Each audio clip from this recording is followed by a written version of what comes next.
মেসির ফেরার ম্যাচে শেষ মুহূর্তের গোলে জয় হয় ইন্টার মায়ামি। লিওনেল মেসিকে ছাড়া আগের ম্যাচে ফ্লোরিডা ডার্বিতে অরল্যান্ডো সিটির বিপক্ষে জিততে পারেনি ইন্টার মায়ামি। আজকের ম্যাচের সংখ্যা ছিল মেসির খেলা নিয়ে, তবে সংখ্যা খাটিয়ে পুরো 90 মিনিট খেলেছেন আর্জেন্টাইন অধিনায়ক। আর মেসি দলে ফিরতে আবারও জয়ে ফিরল মায়ামি। ডিসি ইউনাইটেডের বিপক্ষে ইন্টার মায়ামির জয়টি 1-0 গোলে জয় করার সময় মায়ামিকে জয় সূচক গোলটি এনে দিল লিওনেল কাম্পানা। ম্যাচের বেশিরভাগ সময় ইন্টার মায়ামি দাপট দেখালেও এক পর্যায়ে মনে হচ্ছিল ম্যাচটা হয়তো গোল-শূন্য ড্রয়ে শেষ হবে। তবে যোগ করার সময়ে ৪র্থ মিনিটে চমক দেখান কাম্পানা।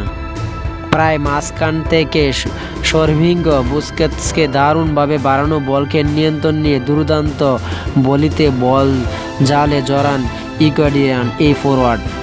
এই জয়ে 15 ম্যাচে শেষ ইস্টার্ন কনফারেন্সের শীর্ষে থাকল মায়ামি। 15 ম্যাচে 9 জয়, 4 ড্র, 2 হারে মায়ামি, পয়েন্ট এখন 31। মায়ামি জেস স্টেডিয়ামে বাজে আবহাওয়ার কারণে এদিন খেলা শুরু হতে কিছুটা দেরি হয়। ম্যাচে শুরু হওয়ার পর অবশ্য বলের দখল রেখে ম্যাচের নিয়ন্ত্রণ নেওয়ার চেষ্টা করে মায়ামি।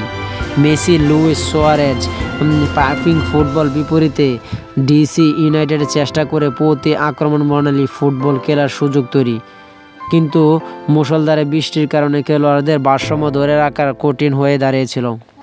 এ সময় ডিসি ইউনাইটেডের বক্সের বাইরে সুয়ারেজের ফাউলে শিকার হলে ফ্রি কিক পায় মায়ামি।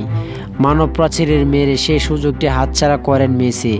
এরপর বৃষ্টির বেগ কমে এলে স্বাভাবিক খেলার ফেরার চেষ্টা করে দুই দলের খেলোয়াড়রা। তারই মধ্যে অবশ্য শেষ হয়ে যায় প্রথমার্ধে খেলাও।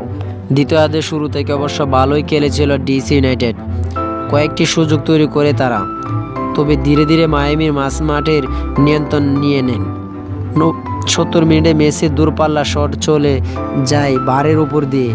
ম্যাচের শেষ দিকে ডিসি ইউনাইটেডের রক্ষণাত্মক ফুটবলের সুযোগ কাজে লাগাতে মুড়ে হয়ে আক্রমণ যায় মায়ামি। তারই ধারাবাহিকতা যোগ করা সময় মেসি পেয়ে যান জয়সূচক গোলটি। তো যারা স্পোর্ট টাইম নিউজ চ্যানেলটি সাবস্ক্রাইব করেন, সবাই চ্যানেলটি সাবস্ক্রাইব করে আমার পাশে থাকবেন।